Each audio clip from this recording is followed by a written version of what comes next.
Wednesday, Wise Well show. I have moved into my new place. So we are currently in what is going to be my office. Hey, how's it going, Michael Chung? We're gonna close this in right here between the living room, right? We got the living room right here. We're gonna close this wall in. We're gonna soundproof it. It's just cosmetic. Beautiful hardwoods throughout the whole house. We're gonna refinish those a little bit, but they're in great shape.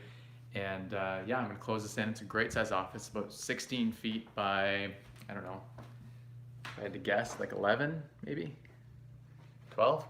So yeah, I'll give you a little tour, walk around a little bit, just check out the new place. We got some cool 18-foot ceilings in here and a nice skylight, which does not leak, which is great. And a cool chandelier. I'll give you guys the tour. It's really messy, so like, I don't know. My wife's like, don't do the tour. People don't want to see the house. Let's fix it up first, then let's show everyone the house. I'll show you guys how I'm gonna house hack it. So the plan would be, the intention would be to effectively, this is gonna become like a +1, right? Hey, how's it going, Fayez? This is gonna be a +1 on the main floor. We've also got another suite in the back, which my business partner lives in. You guys know I do the real estate property management and joint venturing company. So he lives in the back with me. Yeah, I'll give you a little bit before, guys. This is my living room. We got a cool bay window there. Hardwood floors are really nice. They're in great shape. We're gonna close in, like I said, right here through to the office. That'll become soundproof, and I'll make a big whiteboard on the inside of the office. So that'd be cool, whiteboard paint. Make that really cool wall for doing videos and stuff. Awesome, awesome. The house is a 3-car wide driveway, so that's pretty sweet. Yeah, we're gonna put a half bath on the main floor, plus a full suite in the back. So I'll show you guys the suite in the back. Where's the garage too? Why don't I show you guys the garage? It's a 2-car oversized. It's pretty sweet.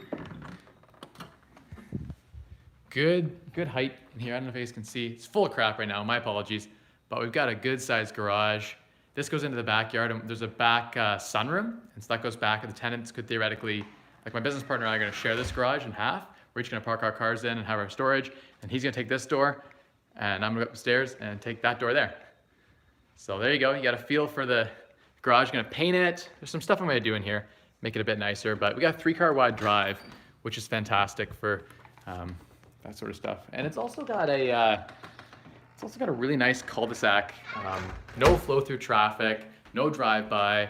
Let's see if I can get a shot out. Let's see if I can open these up. Gives a feel for the street. Like, super, super nice street. All the houses are beautiful. You know, like, I can't even get you a feel. Hey, you know what, Fayez? We're not even far. I could bike to your house still. So, you know, we're not even a kilometer away from our old place.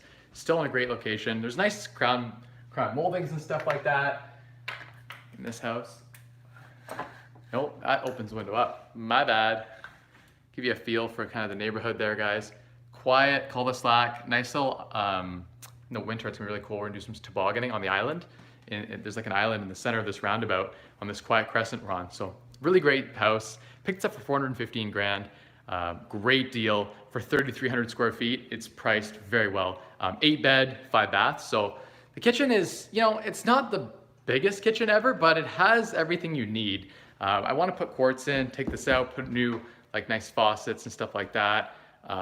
It's got everything like dishwasher, you know, stainless appliances. Nothing too insane. And here we've got another living room. So there's one living room and then there's another living room right here and a huge vestibule room. So I'm gonna take you guys outside. Yeah, fridge has got ice and water. It's a massive fridge, very, very deep.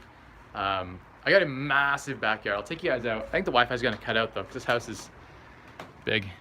And we're outside now. So it's a 63-foot lot by 150, so really wide, really huge. Great sunroom. It's a good size in there, you guys can see. Yeah, the deck goes on for days. I'm gonna refinish the deck, but it's got a lot of potential. Can everyone still see? Am I still connected? I'm outside, so my bad. Anyway, you got a huge gazebo there with the outdoor patio. Am I still connected? Can people hear me? I went so far in the backyard that I lost connection. Are we still here? Does anyone? Hello? Am I back on? Sorry. You know what? This house, like the Wi-Fi, I haven't got to figure it out quite yet, but love that Questrifier. That's a sweet name. Okay, so it's a bit of an echo in here, but I'm gonna refinish this fireplace to a really nice, cool paint job on this, so it's gonna brighten the room up. It's a really big room, like, I don't know if you can see, it's like, you know, maybe 25 by 15. So this is gonna become our office, our second office. So I have like a spare room office. This is gonna be the business office kind of thing. And we got our own little, you know, doors here and a separate entrance. Definitely Wi-Fi extender is necessary.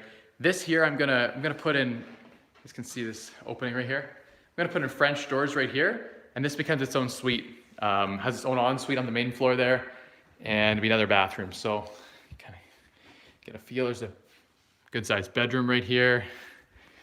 And if you guys can see this here, some closets.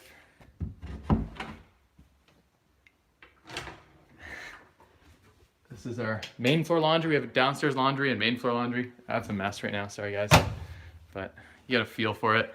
Got the laundry, the bedroom. This is gonna be closed in with French doors, like I said, so it'll be like a master. And then the washroom is sweet. It's got nice granite. The tiles are all custom tile. The washer's quite nice. Has a bidet, actually, a remote controlled bidet to wash yourself, and a remote control rain shower with has steam as well. So some pretty cool features in this washroom. The tile is very nice. The glass is awesome. Linen closet there as well. Changed all the door handles. I'm not a big fan of gold. The lady who owned it before was a big fan of that. Not a huge fan of that myself. But this is gonna be like I said, the ensuite for the back bedroom in the main floor. Take you guys upstairs. The basement has also got a kitchen in it already, and it's 3 massive bedrooms, huge living room, laundry, all that. Take you guys down there later, because that's a whole thing in and of itself. But let's go upstairs now. This skylight throws some sweet light. It's pretty cool. Chandelier down there. Let's go on up here and check out the stuff. So hardwood floors everywhere, as you guys notice. There's literally hardwoods everywhere, and they're in fantastic shape. Granite again in most of the areas here. The tiles is older, but it's a nice pattern, like maybe 5-10 years old, but I like the way that the pattern's been done with these small tiles and the big tiles. As well, the shower is not in bad shape at all. I don't love the glass look, but it works. And honestly, this soaker tub is deep, which is pretty sweet. We had a bath in it with our daughter, and it's like, I can lay back and like I'm fully submerged. It's extra long, extra big, which is sweet. This is another of our guest rooms. You guys can see the size of this room. Like it's not doing it justice right now, how big this room is. I could have 2 double beds in here without issue. Like it's that big of a room. Give you guys a feel. So yeah, you got a feel. There's the room. Coolio. And now I got my daughter's room here. Cool mermaid light switch. It's a good sized room actually. It's the smallest of the rooms, but it's not bad. We've got his and hers closets. Our room is a mess. I'm sorry guys. We just moved, like literally. I should probably turn the lights on and stuff in here, but oh well. Yeah, so it's a good sized room, and we got an ensuite right there, but super dated. The tile work's in great shape, but I'm gonna have to take it out, I think. I don't know. Maybe I'll just keep it. I don't know. Tub is purple, so I don't love that, but it's in great shape. Toilet again, purple. Taking that out, probably putting a dual flush, slow close. Same thing with the vanity, very dated. But it's nice to have an ensuite. We haven't had one in our last house. We didn't have one, so it's nice to have so many bathrooms and that sort of thing, and so much square footage. But let's get into the show, because I'm not gonna give you guys a basement tour right now. Give it to you guys later. It needs some work down there anyway. So you got a feel for what is gonna be my unit. I'm gonna house hack this by effectively having my business partner pay for half the garage and his suite back there, his own bathroom, bedroom, ensuite laundry, all of that, and then I'll take the 4-bed, 3 baths. So what we're gonna effectively have is the 3 bedrooms down there could rent for about market rent about $1,600, and then him maybe there's $795 or so. So we're looking at let's call it $2,000 to be safe, conservative, and my mortgage is less. So then you got some pretty good numbers, some pretty good cash flow coming in. So you're mortgage free, living in a big house, no problem. I don't have my microphone stand. My buddy Kyle is gonna be bringing it over. It's at my old house, and he's gonna be living in there. So he's gonna live in the Wenlock house. So he's bringing that over now. So when we get there, we'll have a tripod, and we'll have a proper lapel mic. So my apologies for not having that right now. We're just gonna set this down right here. Can you guys hear me? Is it acceptable at this stage? Oh, speak of the devil, someone's here. Heyo. Hello. Let's set this up. Hello. Sorry, we're live right now. Let's just set it up. Now, where do you want us to? Just grab this guy. That's that. And have the other piece. Get the lapel set up. I think we'll do it right here. Here's a good spot. Sorry guys, we're on the fly here. This is how you do things on the fly. This is moving week special. The moving week special. If anyone has any questions, by the way, shoot them down below. Yeah, at the new house. That's right. You missed. If you go check the replay, Jason, I just did a walkthrough of the main floor and the second floor, so you get a feel for exactly what the space looks like. Setting up the tripod right now. That's Kyle. Hi, Kyle. Hi, everybody. Making weird voices. Okay. We're going to talk today about house hacking. We're going to talk a little bit today about, okay, I got some questions here. Where do you want this aimed? That way? Yeah, let's go this way. Why not? We'll just figure it out. I'll bring the light over here to get the better lighting.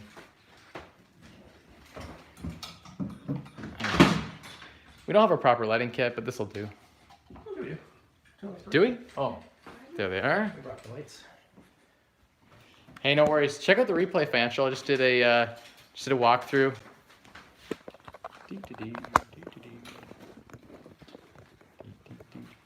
All I need now is lapel mic, I guess.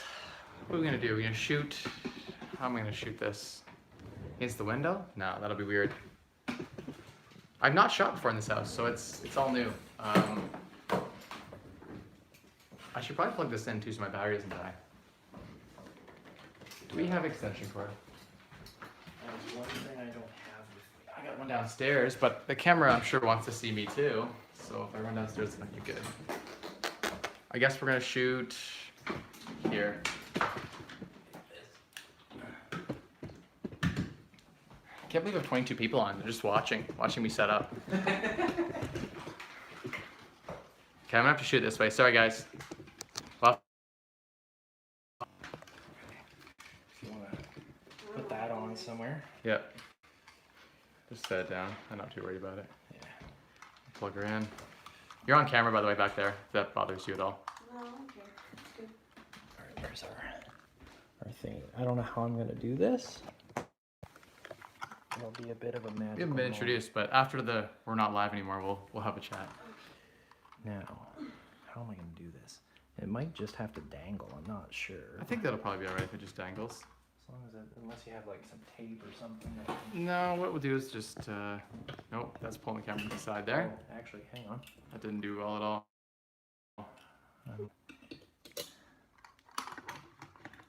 Ha! Look at that. Okay, let's see if we can, maybe I'll shoot this way.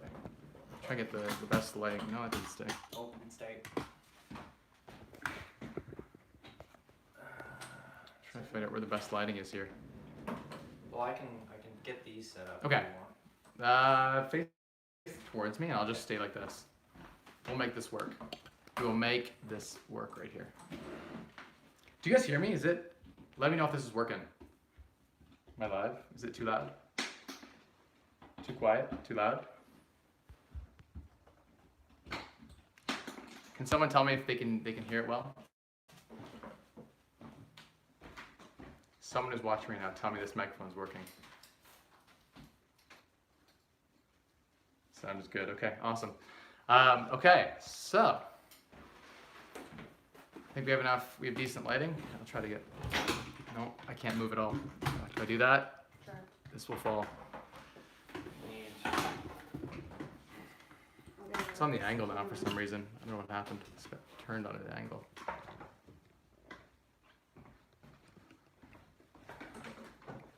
Okay, get you guys to move out of the shot. Try to get scooch. There you go. Okay. I think we've got it. Got it? It's still on an angle, but I must have screwed something up. sure. I can just adjust this to fix that, I guess. One of the legs maybe isn't all the way down. Very possible. No, it's down all the way. Oh, one of the legs is definitely not down all the way. There, that probably fixed it. Now what are we dealing with here? Okay, so we can hear me. We're loud and clear. We just wasted 5 minutes setting up camera stuff. We did the house tour. Now we have some questions, then we'll talk live Q&A. Okay. There. Faye has, or more kids in the way. Now, you know I love the house hack, right? The key is to find a way to live in a property and then cash flow that property so that the mortgage, property taxes, and utilities are taken care of by tenants. So you want to rent out spaces of your house you don't like to use. So like basements, I never use basements in my properties. So I always like to turn my basements into effectively somewhere I can rent out, right, and bring a tenant in. So that's really, really important. Okay. How many square feet? 3,300-ish livable in this property. Question, help me out. Yeah, shoot your question. Life fitness, drop the question down. If you stayed this long, I promise that I'll give you an answer.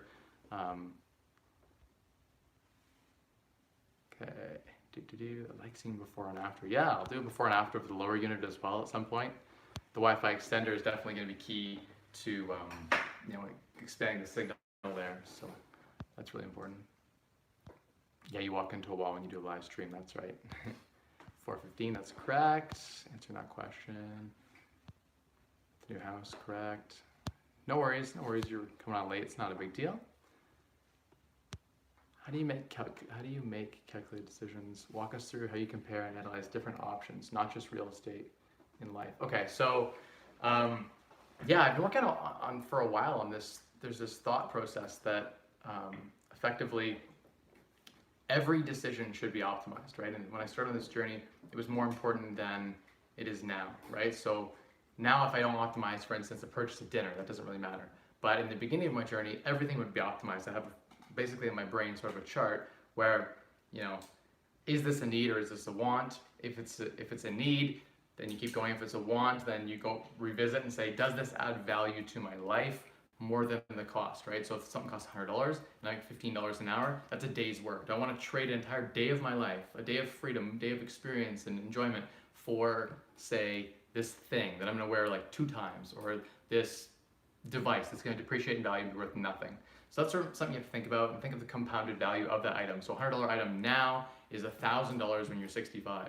So every time you spend $1,000 now, it's $10,000 when you're 65. You have to think of the compounded value of that choice, right? What is the opportunity cost of making a decision? And every decision has a weight and an impact. And that can be stressful, right? You're thinking like, okay, every time I have a decision, I have to think, okay, what are the long-term consequences of said decision? And I'm not saying you have to do that every single time you make a decision, but when you optimize, for instance, investing decisions or real estate decisions or those big life decisions, you should really spend a little bit of time to think through that said situation. And so that's why I kind of a flow chart in my head that I used to follow, and on a daily it helped me live without a budget, but live within a budget without a budget, if that makes sense. So I lived very frugally because I lived by a core set of beliefs that freedom and time and the choice to do what I want to do with my life were the greatest luxury, and that everything else was a nice to have. So for instance, eating out, if I didn't bring my lunch to work one day, I would survive, I'd find a way to survive on like a $2 coupon. I'd just go get a half a sub at Subway or something just to keep myself fulfilled until I got home and I'd have a big meal. Or most of the time I would just bring my own lunch to work. It would cost about $1. I would cost out to have a good, nutritious, healthy lunch versus other people are eating out for $10 or $20. So that's some things you can do to optimize purchases. But effectively it's like this flow chart where, do I need it now? If now, like you're looking at this bag in the store right now, you're saying to yourself, do I need this backpack right now? The answer is usually no. And so you take a week, you think about it, 80% of the time you don't end up getting the thing because you didn't actually need it. You thought you needed it, you don't actually need it. But if after a week you still need it, you say, okay, could I wait another week? Yes, then you wait another week. If it's no, then you say, what is the best way to find this item? If I need it right now or I need it in the next couple of days, what is the best way to do that? And so then you might say, okay, well, you know what? I'm at the Bay right now, and this might not be the best place to get this bag. I can get just as nice, actually a better quality leather bag online from Amazon for half price, or I can go on Kijiji or Craigslist and I can find that exact same item in fantastic quality for like $20, and all I have to do is spend a little bit of time to look for it. And so these small optimizations compound over a lifetime to millions of dollars. And so the average person just throws away $1 million in frivolous, bad optimization purchasing. So that's a big thing we're talking about, like how do you optimize? I don't know if that was the question that you specifically wanted me to answer, but that's sort of how I go about handling that. So, okay, next question. I make an e-commerce video. That's my area of expertise. Wanting to get into real estate. Oh, cool, cool. That's awesome. I'll have to check the channel out. I think I've checked it out before, but I'll take another look after this video. That'd be cool. Just vlogging my own journey to fire on my channel. I'm always keeping an eye out for new channels to follow. Quest to fire.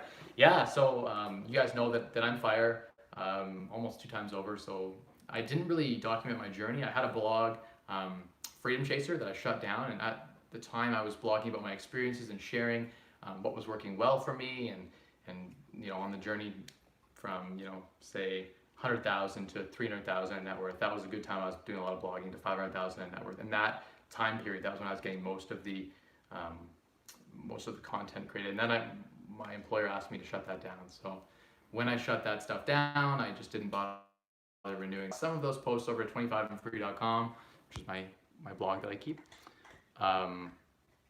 Okay, so next question. Scrolling up here. Sounds good. Everyone can hear me. I'll check out after the stream. Okay, cool. You guys are chatting.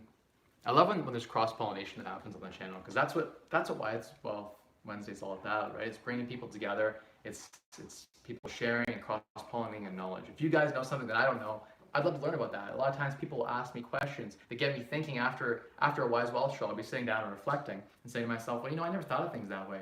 Why did I do it this way? Why didn't I do it that way? So it gets you to reflect and think and really, Simone, how you doing? Just really help you kind of reflect and think about the way that you do things in the process and sort of optimize that experience for yourself and for your future self. Okay, going up to the questions here. How is the eviction? 11 cats, 2 dead.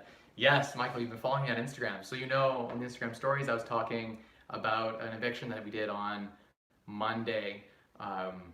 It's been a long time coming with this eviction, and we finally got the eviction order from the sheriff. They posted on the 21st of September, and they came back and we changed the lock. So we've taken possession over the unit. Unfortunately, this one did not go very well because the tenant is now hospitalized. She's got some health issues. She's trying to stay longer. This often happens. It's very sad. You know, financially, just, you know, it's tough. It's tough. So a lot of tenants in the lower income, bottom quarter of society, very tough for them to make ends meet. And I can understand that plight, but I think they're probably the government's or their family's responsibility, not the landlord's responsibility. After all, we run a business. At the end of the day, we don't do this out of the goodness of our heart. We do it because we want to make money. If there was no money being made, no one would be a landlord because it's a really shitty job. Okay, so we're talking about that eviction, right? I get in there and there's like 7 or 8 cats all swarming around in the unit. Feces, everything everywhere. Disgusting, right? All of her stuff is still there. Today we had her brother and sister come unfortunately get her valuables. So they took everything of value and left me all the beds, couches, desks, all the things that were of zero value. So the unit is full of thousands of zero value, but thousands of dollars for me to remove all of this stuff from this unit covered in feces. So that's gonna be really fun. We're gonna have to deal with that, I guess. Tomorrow would be the 72-hour waiting period. After an eviction order is posted, you have 72 hours, you have to hold on to their belongings, for them to come back. Now you can charge them storage fees. I could charge her cleanup fees. I could charge her, you know, all of this stuff. But the problem is, who is going to pay it? This lady has no income. You cannot garnish it, and she'll probably be dead before, unfortunately, she'll probably be dead in the next 5 or 10 years. So there's no point in going after said money. So as a landlord, you just have to write it off as a bad debt expense effectively for any rent that wasn't paid, and any damages to the unit. Unfortunately, it's just the nature of the business, so you build that in. In this case, it's going to be fantastic that we get to renovate the unit, because when we renovate the unit, we can bring up the rents by making the unit really nice. Right now, it's not a nice unit at all. It needs a lot of renovation, but once renovations are done, we'll be able to fetch another $500-600 a month. So that'll be great. Boost to the NOI on the property, net operating income, which again helps the value of the property. So we're going to unlock tens of thousands in value. So it's overall a win, which is why we went through this process. The eviction with the sheriff and the landlord tenant board, getting the eviction orders, it took, I mean, we probably started this process 9 or 10 months ago. We originally started almost a year ago, so it's a really long process to get someone out, and there's a lot of learning experiences that I've had through that process. Keys for cash is the recommendation there, is the insight. Trade your tenant money for their keys. Don't go through the legal processes because it just is such a nightmare. It will cost you, the sheriff alone is 300 and, I think, between the landlord, the sheriff, and landlord tenant board, you're over $500 just in fees, just to apply, right? That's not time, that's not paralegal, that's not court costs. It is very expensive to evict the tenant, and the current system is set up so that tenants don't even have to pay, right? These poor tenants, they get away with it, and they don't have to pay any rent, so it's just a bad system. Don't get me started on that. I need to do a whole video on tenant horror stories. But yes, this week has been tenant horror story 101, I guess, or like the entry, like, no, it's not 101. This is like an advanced level course. Okay, hopefully that answered your question. If you've been following on Instagram, check that out, Mike Rosehart. Okay, nice paint. Thanks, Emma. Yeah, the paint color is not bad in here. You know, it's, I think we're gonna keep this color. At least likes it. It's got a bit of a purple hue to it, but it kind of does work with the hardwood floors and things. Hey Mike, seeing that the winter is the best season to buy, is it more difficult to do renovations in the winter? As I'm assuming working conditions are a bit different. Werner, great question. By the way, guys, if I missed a question up above, repost your question. I'll happily get to it. I might have missed that in the walking around of the house and the tour and all that. So, okay.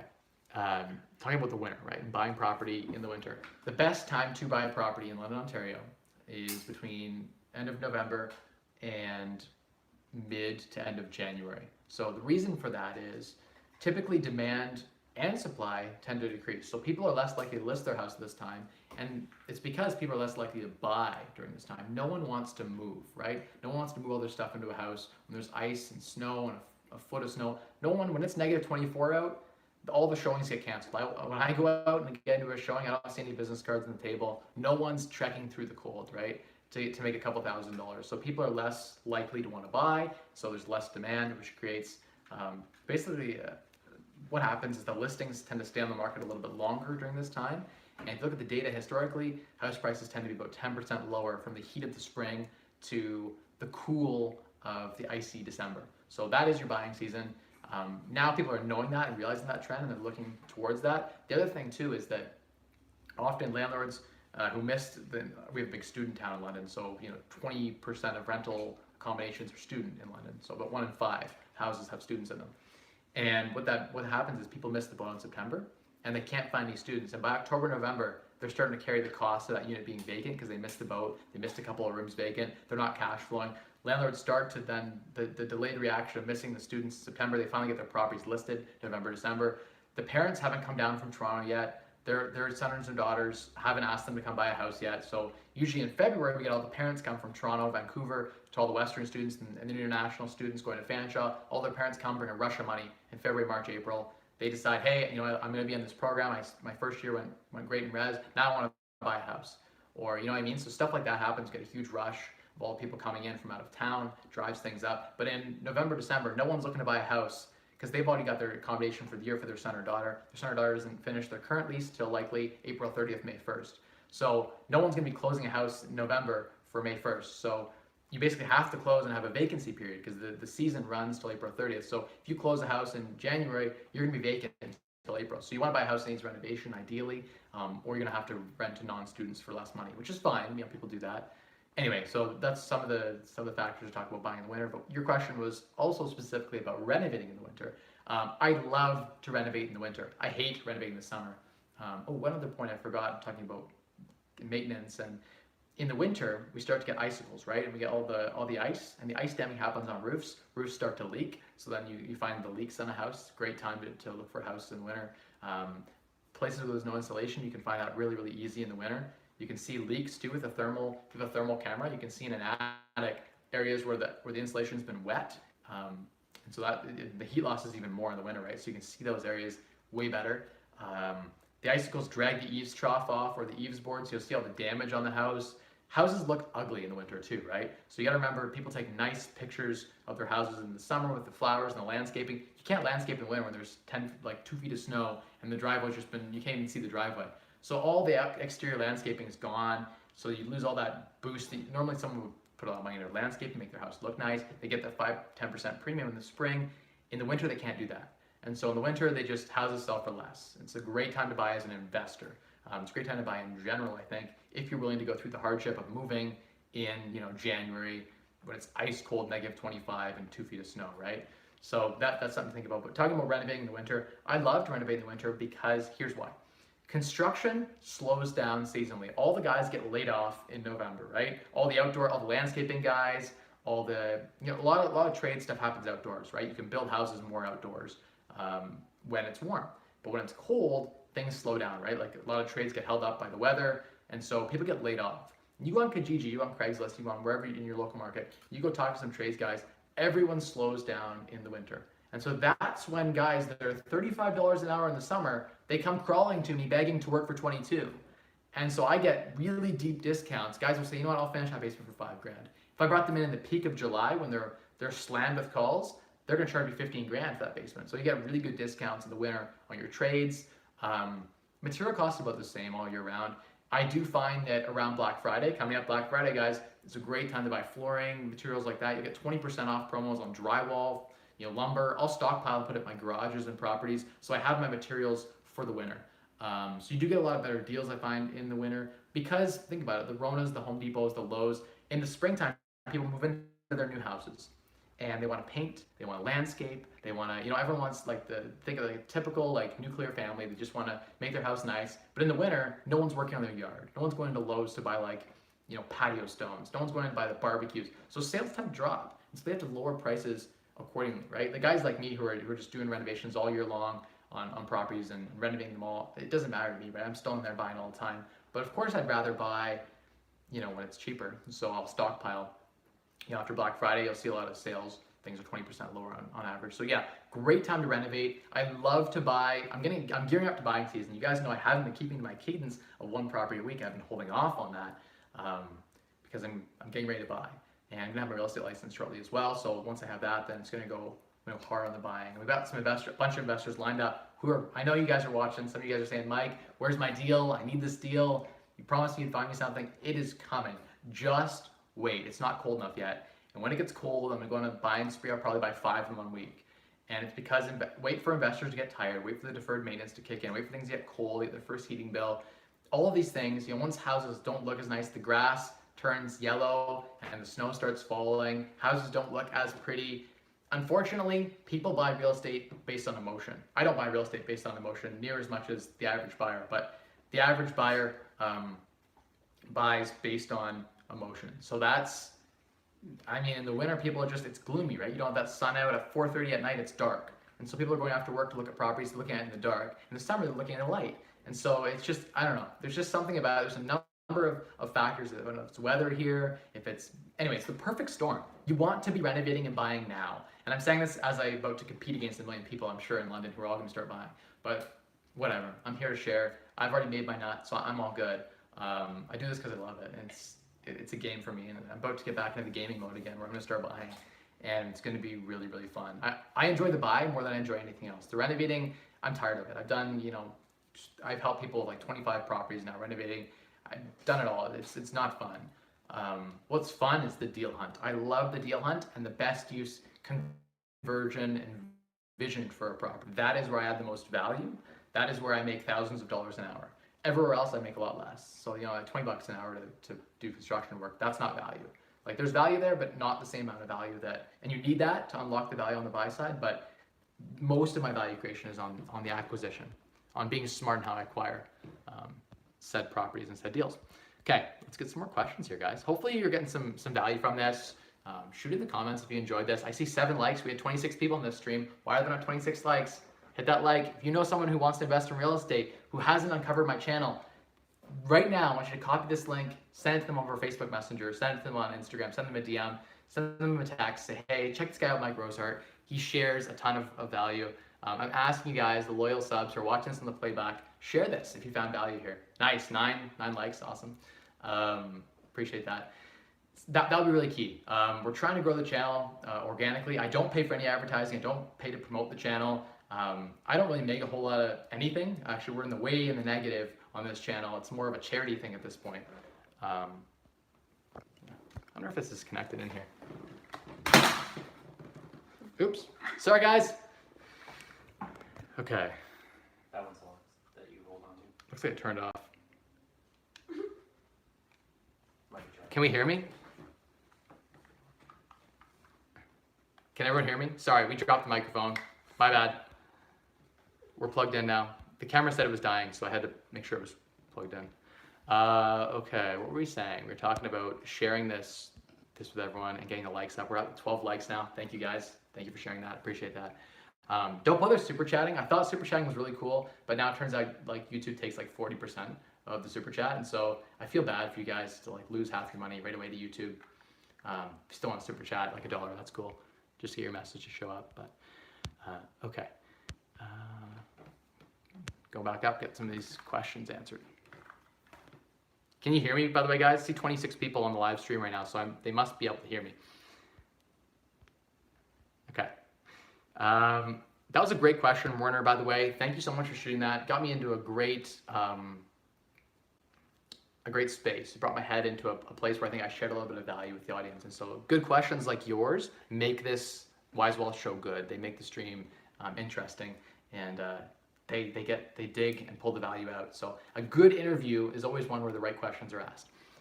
You guys don't know this yet, but we're gonna be dropping a really cool video on flipping cars. I had a really cool interview with Max. You guys will see his story. He's flipped, I think, 190 cars by 19 years of age. He's 20 now, and really awesome guy. The skills between flipping cars, make $1,000 a flip on a car, and flipping houses are very transferable. So really cool kid. Excited to drop that interview coming up as well.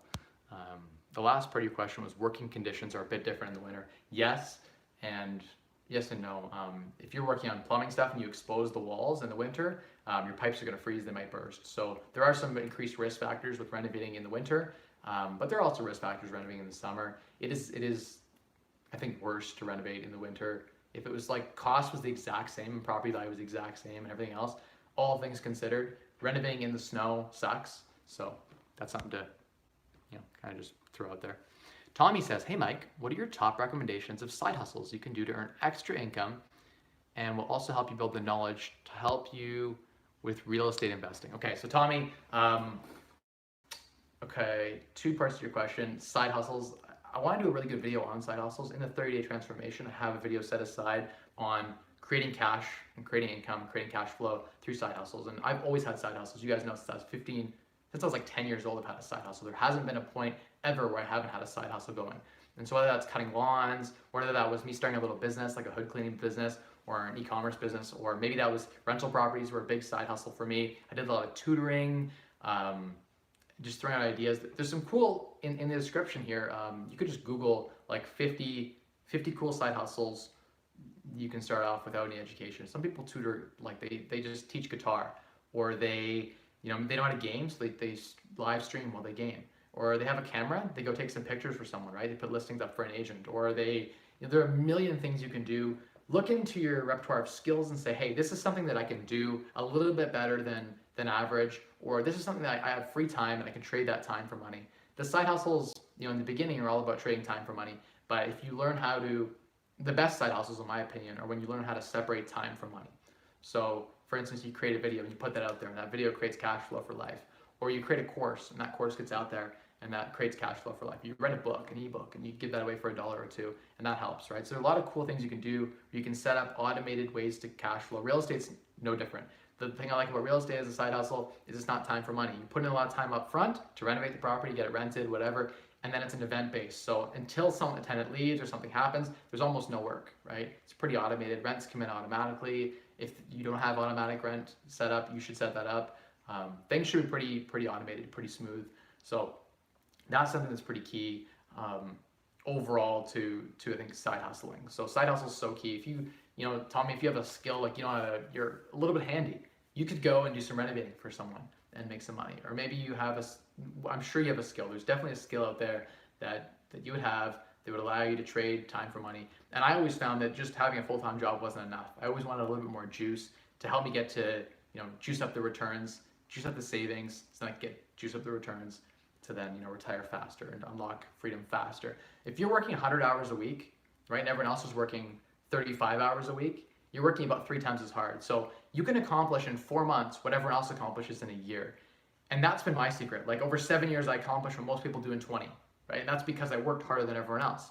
And it's not sexy. Like what I'm telling you, I did work smart too. Don't get me wrong. There was a lot of, me being smart about how I did things and optimizing a lot of what I do, where a lot of landlords don't. They just don't care and don't optimize.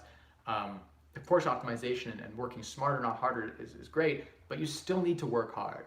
And that isn't the advice you guys probably want to hear, but if you're on this channel and you're still watching 41 minutes in, I know that you're dedicated, right? You have that drive. And so that drive means that it's in you to work hard. You just need to be working towards something you're passionate about. And that's where the side hustles are awesome, because it might start with something you love music, and maybe you just make like cool beats on YouTube. And if you put the time into that, eventually that will become an income stream, right? It can become something where, it just becomes like a passive set of income. And if you put that time into that side hustle and you can find a way to monetize what you're interested in, it doesn't feel like work.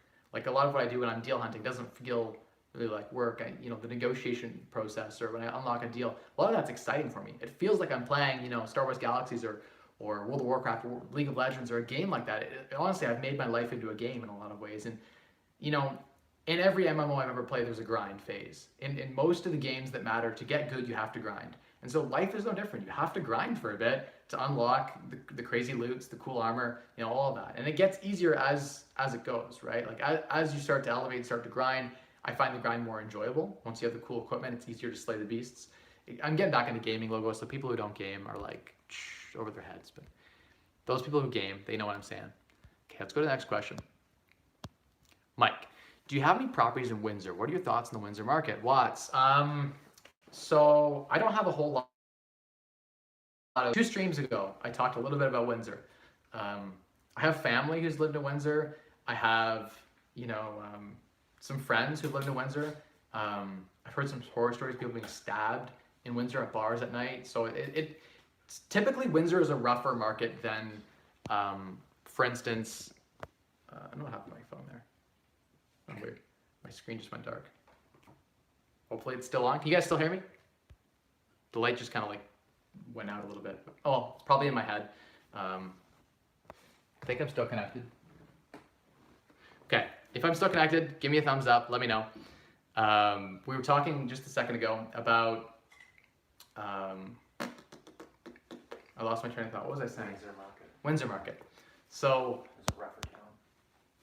okay, so Windsor is a rougher town, and I have some family and friends who've been there, and every time I've been there to visit family, friends, and stuff like that, I've always found that it feels rougher than London. It feels like a Sarnia, and I grew up in Sarnia area, so I can tell you it's a rougher market. The tenant profile is worse. The properties are in a little bit worse repair. The job prospects are not as good as London.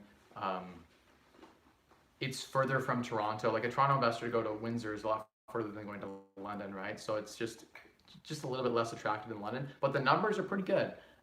In 2009, you didn't want to be a landlord really in Windsor because, everyone was losing their jobs. So real estate prices crashed in a lot of ways. It was tied to what was happening across the border in Detroit, right? In Detroit, they were giving houses away. Pay the property tax bill and you can have the house. That was literally what was going on in Detroit, right? So Windsor wasn't necessarily at that level. It was still okay because Canada's a lot different city. Windsor in Canada is a lot different than Detroit in Michigan, right, in the United States. But we didn't have the same mortgage crisis they had. But the manufacturing pullout in Windsor depressed the market in a big way. And Windsor, they have a university, University of Windsor. It's not the size of Western, right? It's way smaller. So they have a lot less education. They have a lot less public sector. They have a lot less, their hospitals are smaller. Their population is way smaller. Because it's a smaller town, smaller towns, if you look at cap rates and size of town in Canada, I did this I picked 50 cities. What you'll find is the bigger the city, the worse the cap rate. Cap rate being income to price ratio. So income being rental income, price being price of the house, right? So as you go to the smaller towns, you get better cap rates. That's just the way it works. You go to Chatham, you go to what are some small towns around London, St. Thomas. You go to St. Thomas, you go to areas around London that are not London, go to small towns outside of anywhere, the cap rate gets better. But so too does your risk, right? So too does lower appreciation come hand in hand, right? So In a smaller town, they have less diverse economic factors that allow for we'll call it elasticity from, say, a recession, right? So if imagine in Windsor, the main employer is an auto manufacturer. In London, we have many different manufacturers. We have manufacturing, we have tech, we have banking, we have education, we have the university, we have many different sectors, many different employers. And so the market is very diverse here, and it's a bigger city. So we're almost like 400,000 something people. I don't know what the population of Windsor is, but I assume it's considerably smaller. I'd have to go fact check that. Someone throw it in the comments if you guys know. Google it quick and let me know what the population of Windsor is right now. But smaller towns have better cap rates. I think Windsor as a city in all of Canada, it's okay. You can invest in Windsor and do well. There's nothing wrong with investing in Windsor. I'm not going to go in Windsor. Like London has, to me, a more attractive market than Windsor. So if I had to choose between London and Windsor, I'll continue to choose London because I know London. 218,000. There you go. So it's half the size thereabouts of London. It was a little bit less than half the size if I remember. But anyway, so Windsor, I guess. Okay, as of 2014. So there you go. But about half the size of London surrounding area. Nothing wrong with Windsor. Windsor's I know some people have properties there and they do all right. The market has recovered quite a bit.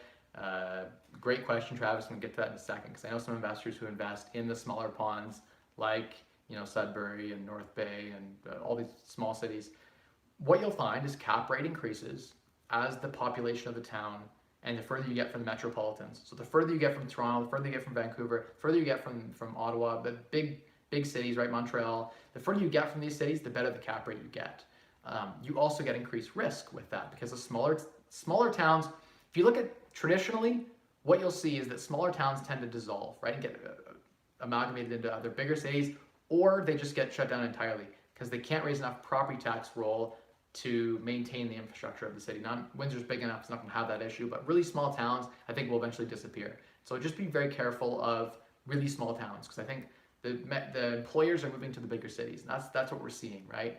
And just be careful investing in smaller towns like Sudbury, for instance. In Ontario here, it's reliant on mining, right? And there's towns that rely on natural resources like forestry and mining and stuff like that. If an environmental regulation comes out, right? If we get a liberal government in that decides that they're going to put a huge environmental, law out or some huge tax where basically they can't profit anymore, where profit is gone if you mine. All those guys get laid off, the price values drop in half, right? It's done. If that happens, in London, your real estate values are fine. In Sudbury, your real estate values are gone.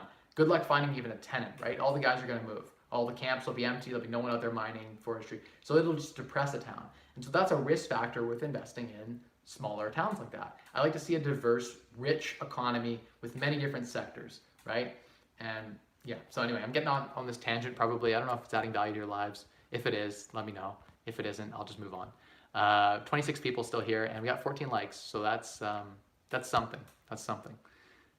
Did I answer all your question here? Let me just make sure that I answered all of Tommy's question.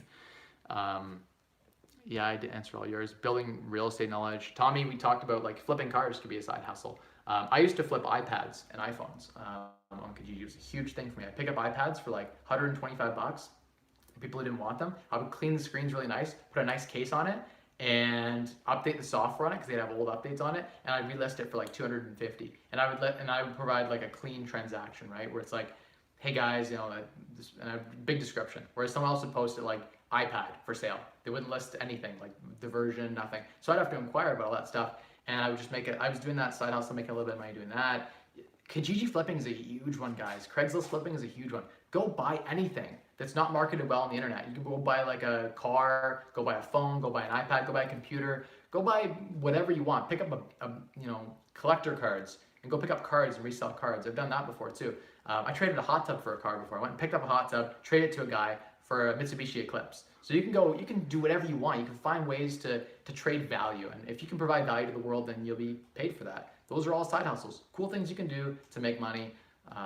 Eventually, I got to real estate because the asset class is so big. So if you make 10% flipping a car, you make $1,000. You make 10% flipping a house, you make potentially $25,000, right? $30,000. So the margins are just bigger.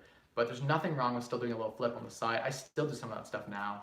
I'll see something on Kijiji, I'll be perusing, I'll be like, oh, there's some renovation material, and pick that up and sell it for double. There's a faucet for $10, I can sell it for 50. Just easy money sometimes if you're happen to be in the area. People do Uber driving. There's a lot of other cool things you can do. You can just rent your car out in Toro. It's like Airbnb, but for cars. You just rent your car out to someone. Let your car act as a hotel for you. There's cool things you can do like that. Okay, so Watts, hopefully I answered your question. I'm not an expert on Windsor, so don't take my advice is take it with a grain of salt, right? I know London market like the back of my hand. You show me a house in London, I know what it's worth.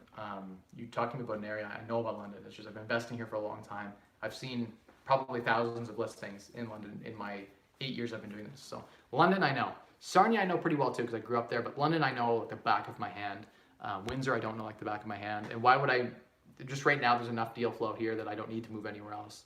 But eventually, if we get big enough, we know we have thousands of properties, I may have to then move into areas like Windsor maybe. But for right now, there's enough to go around in London. Life Fitness, I have a bit of a long question, hoping you can help me out. Financial Wolf, you retracted your message. What was the message? I need to know. Okay, Life Fitness. I live in Toronto, and for a few reasons, London real estate is a must. Would you be able to give me some names to good London real estate salesmen, mortgage brokers, and any trustworthy handyman? That is a long question. We should have that conversation offline maybe. But okay, so I agree, London's a great market. When I partner with my investors here, I provide them with some mortgage brokers who are fantastic. I have ones who get the deal done. I have ones who are a little bit better on the interest rate. Depends what you're looking for. Commercial, residential, depends what your goal is. You're doing purchase plus improvements, not purchase plus improvements. Real estate salespeople, I think you mean realtors.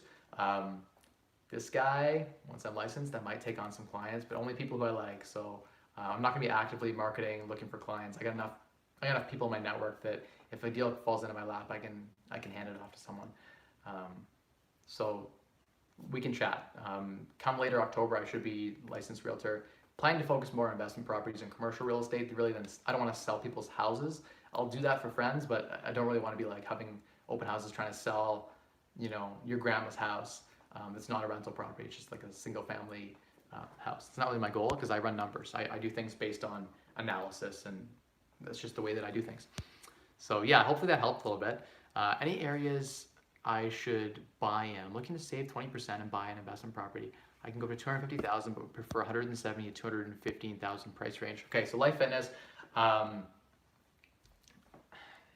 it's tough because I invest all across London. I like the least right now. I think Old East Village is overpriced for what you're getting. They've seen a lot of appreciation in the area.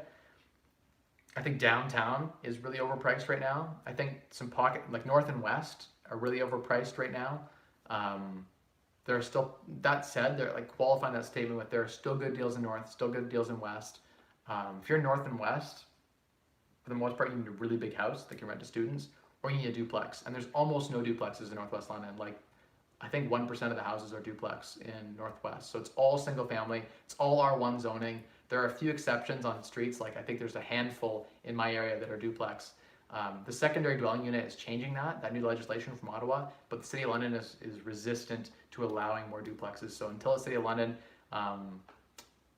changes the way that they do things currently, we're not gonna have increased densification in North and West. So you're buying single family houses that don't rent near as well for the price of the house. My neighbor's just looking at me. Hello, neighbor. Have the window open. Probably should have closed that. They're like, who is this new guy who moved in and doing camera filming? Smolin says, hey everyone, hey, how's it going? To answer your question, I missed here at the bottom. At the moment, I'm looking between Western Fair District to Chelsea Road, Green along Hamilton Road. So Life Fitness, missed that last part. Yeah, East London is a place you can get deals. It's what we're seeing in London right now. It's that side, Cal, for closing the blind. Yeah, I know. I realized the same thing when I did the house tour. It's counterintuitive. You'd expect on the left, but it's on the right. Yeah, kind of do. On the blind there. Cool, there we close the blinds. Okay, so we're talking about areas of London. There are pockets in South that are really overpriced too. East London is all very cheap, but you get what you pay for. So crime rates really high in East London. Safe injection sites, the methadone clinics, all of that is in East London. The poor degenerates that are not working, that are shooting up drugs. A lot of those guys used to live east of Adelaide, like right at the tracks was like the divider. that area has been gentrified a bit, and they've pushed them south into Soho and east. So like Ham and Eggs, Hamilton and Egerton area is really rough. These guys are just moved there, and the problem is wherever these people live, like wherever they live in the city, you are going to have higher crime rates. You're going to have higher, damages, higher bad debt expense. So what I mean is tenants aren't going to pay you rent. You're going to have costs associated with getting rid of those tenants, changing them over. The cap rate might be 10 or 12 in these areas, but after you factor in bad debt expense, if you inherit these tenants, for instance, damages to your unit, thefts, vandalism, all this kind of stuff, and you factor all that in, it detracts from your cap rate. So sometimes it can be better to buy a slightly worse cash flowing property in a better area on a better street if you're going to, noon or 1. So go drive it at night and see how it feels in the area, and that'll determine whether you want to be investing there. That said, if the cash flow works, I have a lot of properties in that area too. I just make sure I buy really smart. So the properties in that area cash flow 20-30% better, and they need to factor in for those things. And the most important thing about investing in that area, Western Fair area, all around there. I got some properties in there. You want to hear a story about a property we just bought in there? Jason, if you're still on, we're joint ventured on this property. So bought it for $227,000 privately from an investor. We've done nothing, spent zero. We just got an appraisal for $325,000 on it. We just put a mortgage on it. That's right.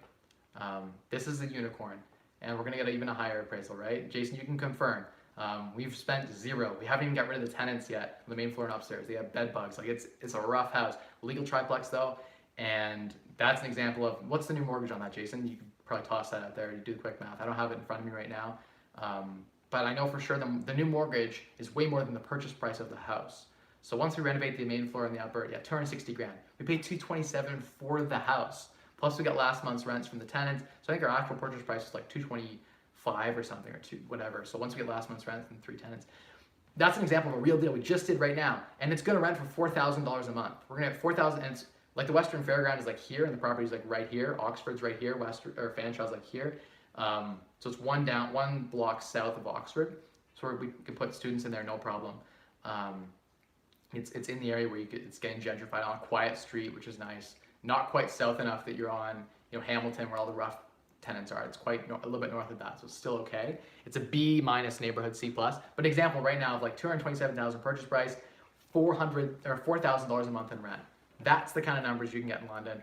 I don't even know people in Windsor who gain those kind of numbers, unless they're doing student rentals, in which case you can crank the rents up. That's real cash flow. That's real cash flow.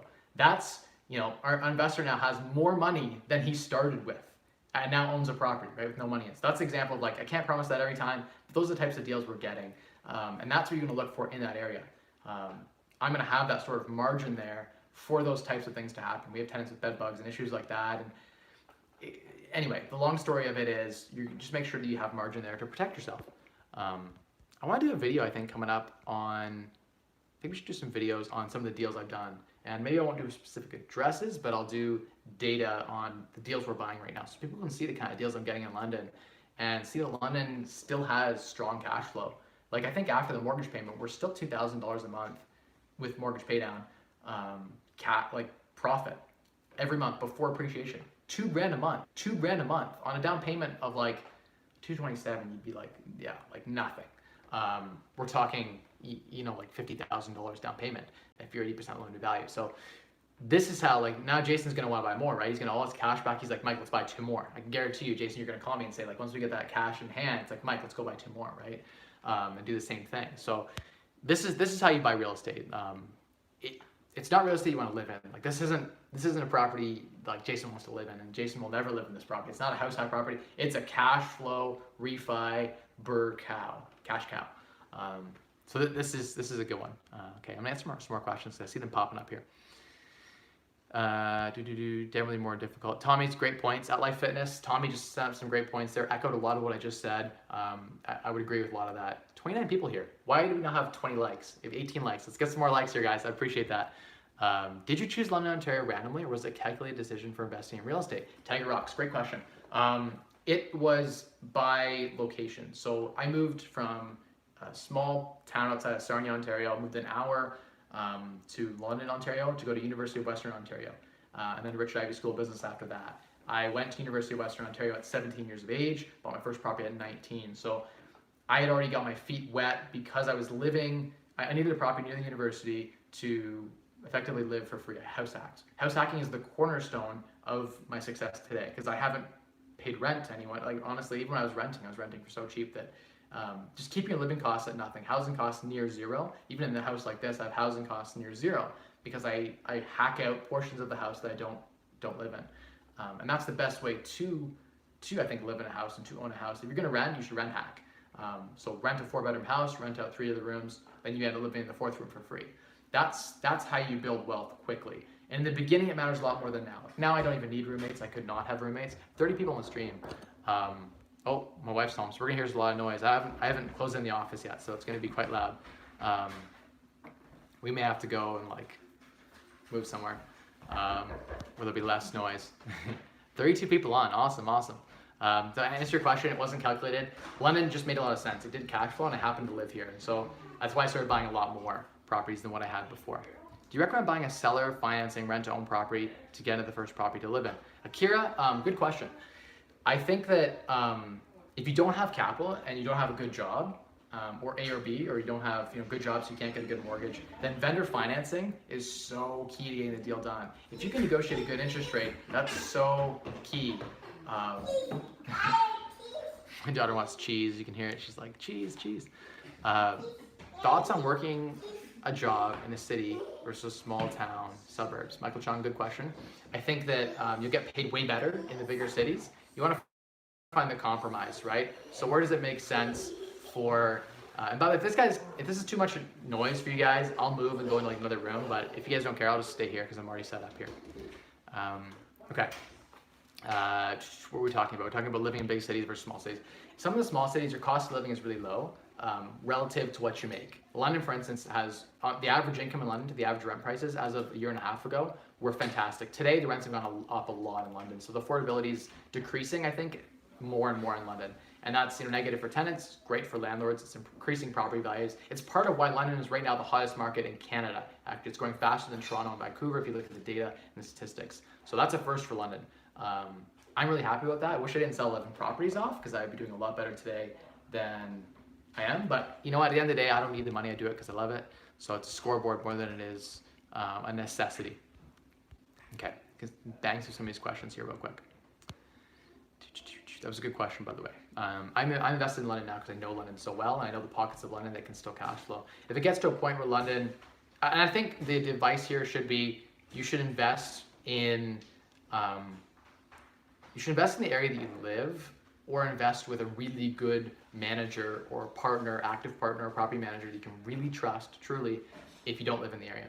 Because bad management is the #1 reason for real estate devaluing, for bad cash flow, etc. So bad management is the reason I get good deals. People don't know how to manage tenants well, they don't place them well, they don't renovate well, they let the maintenance build up, and deferred maintenance causes major issues on properties. If you don't fix a small leak, it can become a huge $10,000 problem. And so prudent management is the most important thing, I think, in unlocking value in real estate and cash flow in real estate. So hopefully that answers your question of why London and why maybe you should consider London or another city. If you live in another city, maybe another city makes more sense than London, unless you can partner with someone who you can trust, who's aligned to the same interests you are. So fee-based advisors, fee-based property managers aren't aligned to the same interests you are because they don't have a stake in the property. So that's why I like joint venturing with all my investors. All the properties that I manage, I like to partner because then I'm on the same aligned interest you are. The property maintains its value. I put good tenants in that aren't going to trash the property. If I was by fee-based, I might put tenants in. I wouldn't do this, but there are managers who will put tenants in who might trash the property, but cash flow really well, so they can take 8% of your cash flow, and they don't care if the property gets destroyed because they don't have a vested interest in the value of the property. Okay. Do you recommend a buyer? Yeah, we talked about this, rent to own. So I don't like rent to own. Rent to owns are gross. They make the rent to own, the guy who puts the rent to own together, so what do you recall him, like the syndicator or the manager of the rent to own, those guys get really good compensation. The investor also gets paid very well. Most of the time it's designed so that the renter doesn't actually close in the house. So they put in a huge deposit, they rent the house, but they don't actually close in the house because they can't get a mortgage when the time comes. And so they keep the deposit and they get screwed. That's the design of the program. And in all of those rent-to-own contracts that you see out there, they almost always have huge punitive clauses that basically take thousands of dollars from you if you don't finance the deal. And they say they're going to coach you and help you get your credit score up and help you get to a point where you can close in the house when the time comes. But oftentimes, most of the people in the rent-to-own agreements aren't able to close. Also, it's set up so that the appreciation is very, there's set intervals of appreciation, right? That they're set into the contract. It sometimes punishes the tenant buyer. So be careful. Vendor financing, great idea. Buy a house, have the vendor provide you the mortgage, private mortgage. That's a great way to do things. Don't do the rent-to-own thing.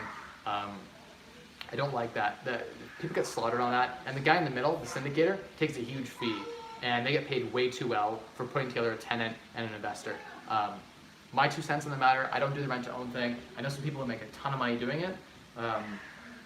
Yeah, that's sort of my thoughts on it. Vendor financing, really great way to buy houses privately.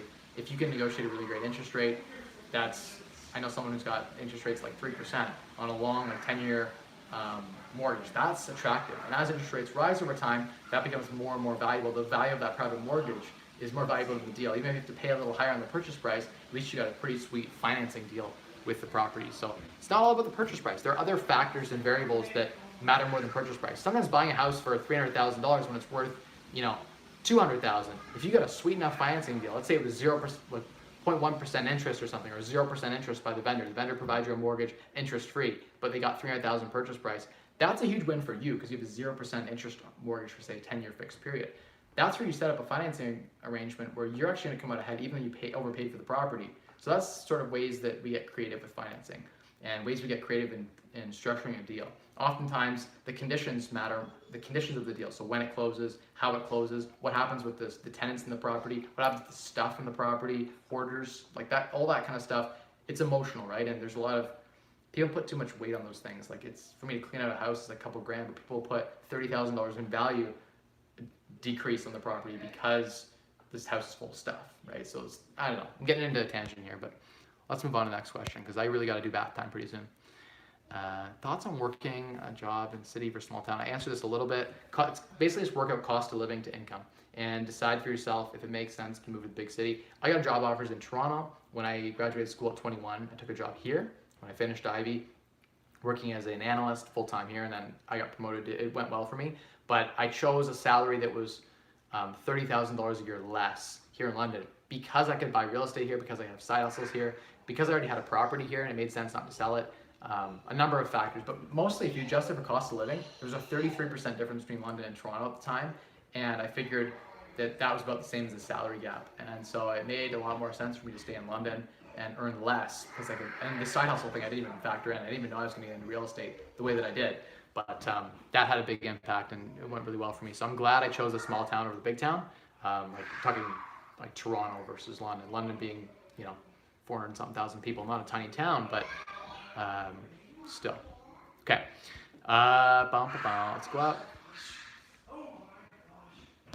Thoughts on working a job in a city? You can answer that question. Okay, here we are. What are your largest bill buying materials from Lowe's? Okay, so Jason, my largest bill, I don't know. I think I spent $7,000 or $8,000 one time in one pop, but I spent 6 figures at Lowe's, Home Depot, Rona.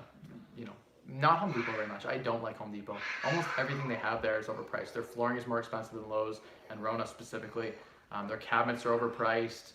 Their commodities like their plumbing, PVC piping, and some of their custom electrical stuff, it's the same price. Lowe's for a while was running their wire, even like their 14-2 residential wire, considerably cheaper than Home Depot. So for a while there was nothing at Home Depot that I saw that was any good. But if you're buying lumber or commodities, then I find Lowe's is cheaper. Rona's not as cheap. They're like, Rona's on base with Home Depot for like lumber and stuff like that. It depends though, right? Because lumber's a fluctuating price commodity, right? So you go into Rona, Home Depot, it's always different.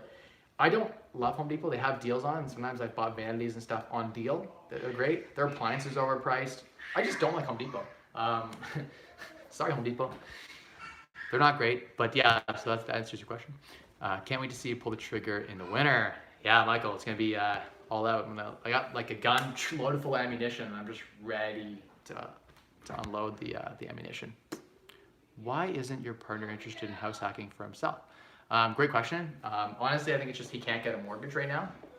It's difficult to get a mortgage, and yeah, honestly, we need to live together. It just made more sense that I bought the property instead of him. We were talking about like 50-50 joint venturing on the property. We were talking about him buying a property, me renting from him. We just kind of ran the numbers and figured out what worked.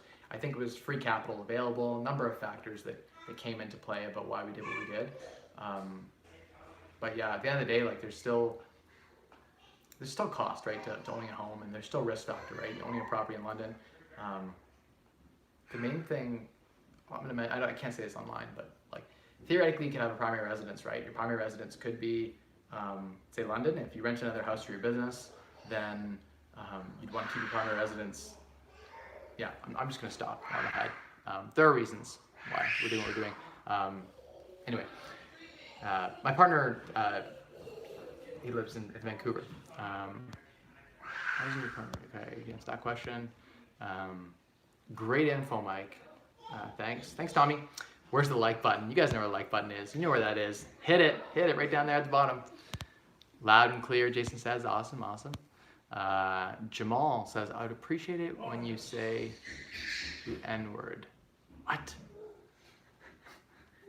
I'm not gonna say that, man. Okay, that's so interesting. Alexa, playa, depactio. I don't know what that even means. But hopefully you're getting some value from this. You said that's interesting, so hopefully you got some value from that.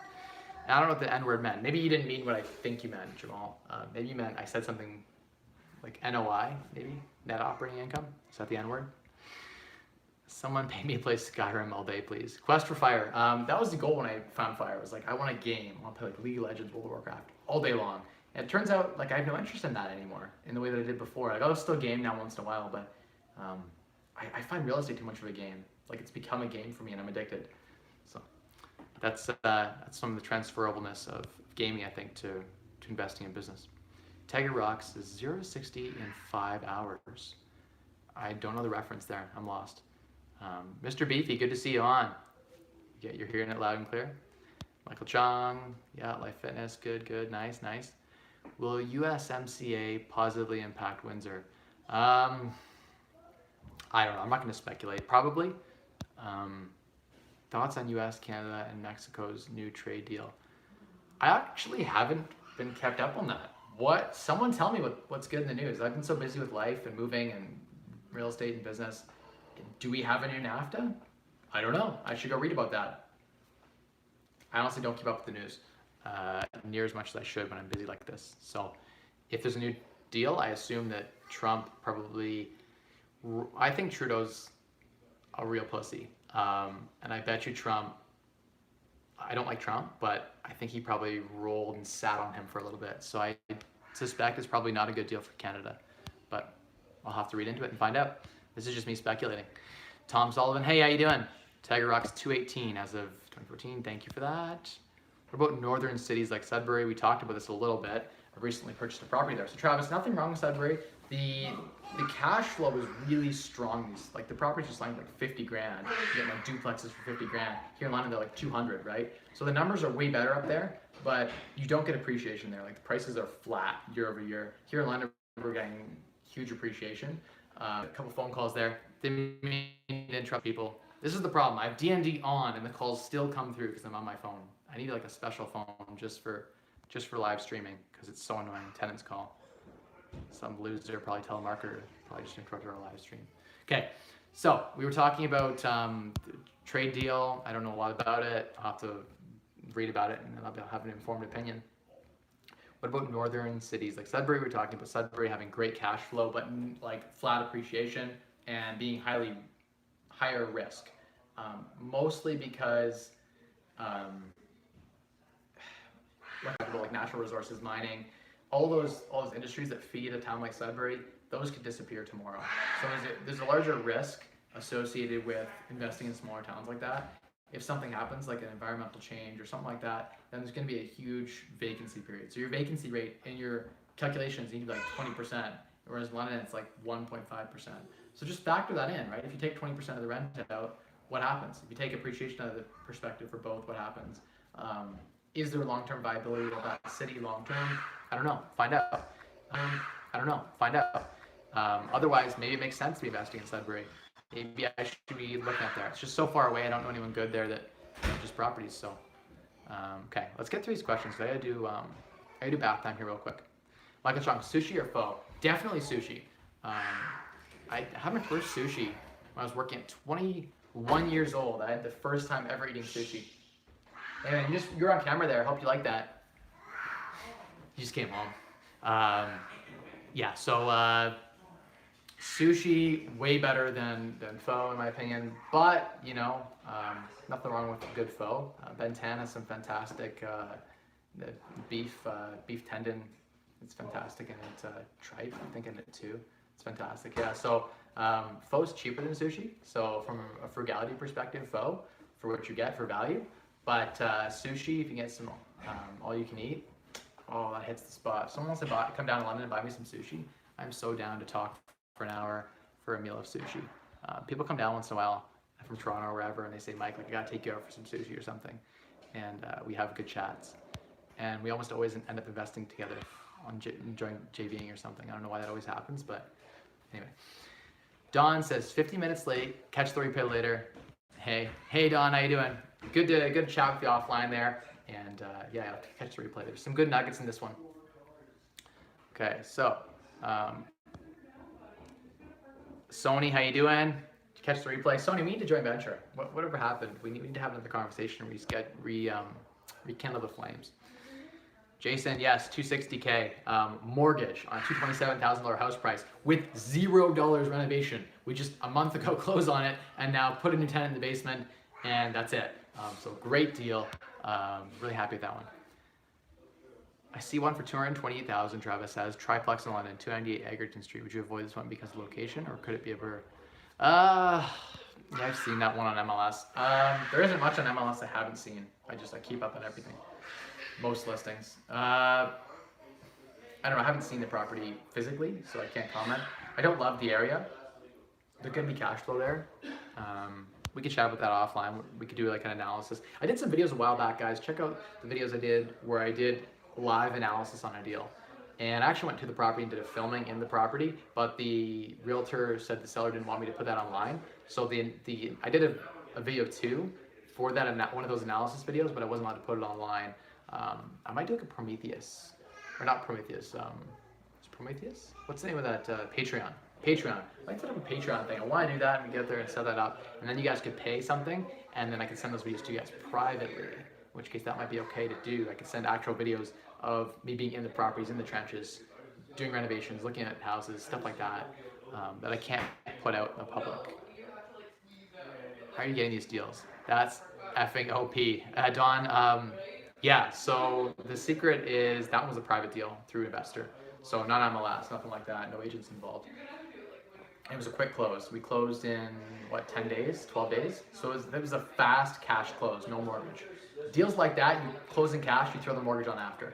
But it's so sweet that you get a free house. Like we now have, we're 50-50 JV on this deal because the deal is so sweet. And now we both own this property and we own it with none of us having any money in it. In fact, like Jason can get paid out of this, right? We're gonna have such a huge, juicy refi.